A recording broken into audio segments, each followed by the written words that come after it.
নমস্কাৰ, মই অনুস্মিতা মজুমদাৰে পাঠ কৰিবলৈ লৈছোঁ নিবেদিতা পিংকী শৰ্মাৰ অনুগল্প বিষ। অম্বিকাই প্ৰসৱ বেদনাত চটফটাই আছে।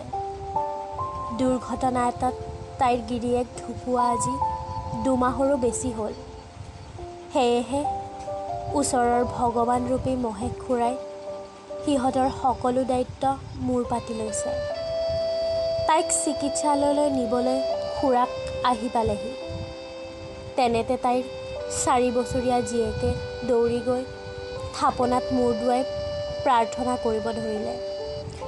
প্ৰাৰ্থনা শুনি মাকে তাইক বুকুৰ মাজত জোৰেৰে সাবটি ধৰি চিঞৰি উঠিল।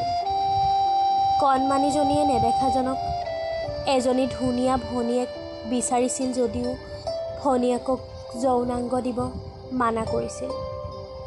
নাইবা মহেশ ককাকে চুলে তাই বৰ দুখ পাব আৰু মাকক ক'লে মাৰিম বুলি ধমক দিব। মাকৰ বুকুৰ বিষ বাঢ়ি গ'ল। শৰীৰৰ 20ডাল হাড় একেলগে ভাগিলে হোৱা বিষৰ সমান ভয়ংকৰ। প্ৰসৱৰ বিষতকৈও বুকুত উঠা বিষটো আছিল বেছি যন্ত্ৰণাদায়ক। ধন্যবাদ।